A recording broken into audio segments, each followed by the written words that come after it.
सवाल है। मैं तो आज सीधी चुनौती देती फकीर को भी और चाणक्य को भी, और मैं आप बोलिए अमित शाह जी से, मैं चुनौती देती हूँ, और अगर उनसे नहीं बनता है तो उनके अंधभक्तों की टोली बैठी गौरव भाटिया जी करे पदयात्रा। अरे हमें माफ कर दो साहब, हमसे गलती हो गई साहब, हमें माफ कर दो। तो आओ यार शुरू करते हैं बिना किसी डेडिकेशन के। ये अब जग जाहिर हो गया है कि कांग्रेस पार्टी और राहुल गांधी का एक ही मकसद है, केवल जहर उगलना, हर जगह मिट्टी का तेल लेके चलना। और आप मुझे बताइए, अगर कहते हैं भारत जोड़ो यात्रा है, तो क्या इन्होंने अपनी कांग्रेस पार्टी को अभी जोड़ लिया है? अंजना, अरे कहना क्या चाहते हो?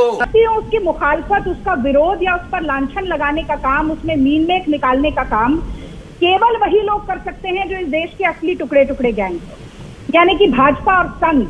और मैं तो यहाँ तक ताल ठोक कर कहना चाहती हूँ कि अंग्रेजों के इतने बड़े तलवा चाटू थे ये भाजपाई और संघी, इतने बड़े चेले चपाटे थे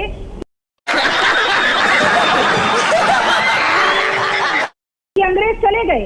एक तरफ अमृत महोत्सव मना रहे हैं और दूसरी तरफ अंग्रेजों की ही डिवाइड एंड रूल की जो नीति है, तोड़ो और राज करो की जो नीति है, उसको देश के संविधान को तार तार करने में, लोकतांत्रिक मूल्यों को तार तार करने में, सर्वधर्म संभाव को तार तार करने में लगे। अब मैं ये बड़ी अच्छी बात कही आप। दूसरी बात मैं इतना ही कहूंगा कि ये जो बार बार आरएसएस पे हमला करना, भारतीय जनता पार्टी पे हमला करना, बड़ी सकारात्मक बात बताता हूं। अंजना जी, अपनी मेहनत से ना अपनी लकीर लंबी की जाती है।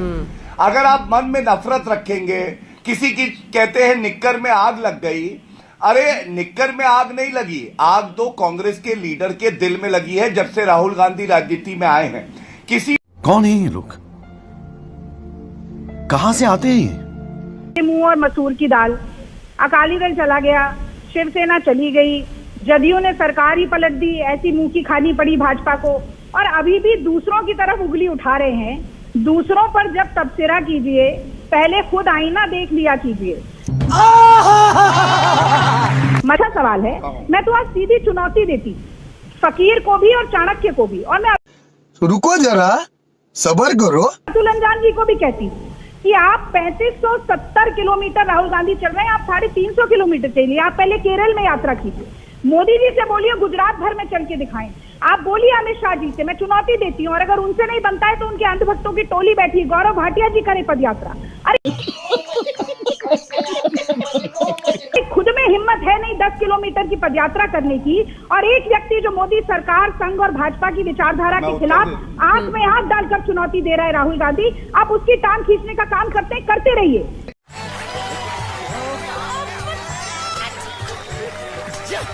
पद यात्रा करने से ही सब तय होना है। तो मैं आपको बता दूं, जिस दिन गौरव भाटिया पद यात्रा करेंगे, हमारे सर्वोच्च नेता की तो बात छोड़ दीजिए, राहुल गांधी जितनी भीड़ इकट्ठी कर पाए उससे ज्यादा ही आने वाली है।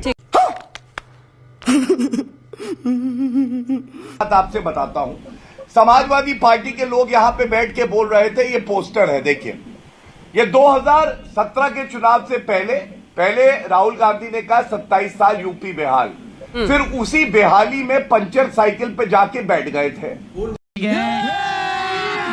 अभी मजा आएगा ना, ग्लेयर कर रहा है मिस्टर भाटिया। बड़ा वो 2017 में जी रहे हैं, बधाई आपको। 2022 की बात हो रही है प्रभु, करवाली बेइज्जती। अरे प्रभु अभी 2022 चल रहा है, कहाँ चिंता में हो? ठीक है ऐसे ही फोटो, ये 2022 में ये फोटो लिए 17 की घूम रहे हैं, तो बीजेपी का तो कल्याण हो गया। बीजेपी का कल्याण हो गया। इस देश में नेता पार्टी नहीं बदलते, देश का उद्धार नहीं हो पा रहा है। जब भारतीय जनता पार्टी 2017-2016 में जिएगी तो 2022 में जो जनता की समस्या उनके सामने कहां से आएगी? ठीक है, उनको पूरी कर लेंगे। गजब बेइज्जती है। तक आप एक फोटो की बात कर रही थी, तो ये बात पता नहीं मुझे क्यों लगता है कि बार बार ये केरोसिन, चिंगारी इसकी बात करते हैं, और जहां तक उसमें आग लगाने की बात है, वो भारत में, हिंदुस्तान में एक कथा है, राम कथा। वहां पे हनुमान जी की पूंछ में आग लगाई थी, ये सोच के कि हनुमान जी जल जाएंगे। हनुमान जी जले नहीं, लंका जल गई। तू समझा? हाँ। नहीं, तू समझा नहीं। बताओ ना, आप देश के असली बात ये है वो, आप देश जिसमें आग लगाई है ना, वो लंका जलने वाली है, देश के साथ लंका जलने वाली है ना, देश के साथ है, अरे राष्ट्र के साथ है। अरे आप तो ना देश के ना प्रदेश के कहीं भी साथ नहीं, आप तो ना देश के ना प्रदेश के, तो मुझे हंसी आती है। आपने कहा था ना भारत छोड़ो में हम पार्टिसिपेट नहीं करेंगे, कहा था कि नहीं बताओ? 1942 में आपने बोला था भारत छोड़ो में हम नहीं, अरे हम तो लड़ रहे थे देश के साथ, हम देश की आजादी के लिए लड़ रहे थे। माफी मांग रहे हैं, हमें माफ कर दो साहब, हमसे गलती हो गई साहब, हमें माफ रागिनी जी। कि भारतीय जनता पार्टी से कोई भी सवाल पूछिए तो विपक्ष की बात करेगा, समाजवादी की बात करेगा, दूसरे दल की बात करेगा। आपको जनता ने वोट दिया, जनता की बात कीजिए ना। आपने क्या किसानों की इनकम दोगुनी कर दी? क्या आपने 7 लाख लोगों को मात्र रोजगार दिया है? 22 करोड़ लोग अप्लाई करते हैं, 7 लाख लोगों को आप रोजगार देके उसके बारे में आप चर्चा नहीं करना चाहते। आपने हेल्थ व्यवस्था की चर्चा नहीं करना चाहते, देश की हेल्थ व्यवस्था क्या है, एजुकेशन व्यवस्था क्या है, उस पर बात नहीं करना चाहते। आप राष्ट्र की बात क्यों नहीं करते? आप व्यक्तिगत पार्टियों की बातें करते हो। और 2017-16 का जो ये पोस्टर लेके घूमते हो, घूमना बंद कर दो। 2022 चल रहा है और 2022 में जनता आपसे जवाब मांग रही है कि आपने क्या किया है। मजा आया, और मैं ये जो मजा है हिंदुस्तान के हर व्यक्ति को देना चाहता हूं।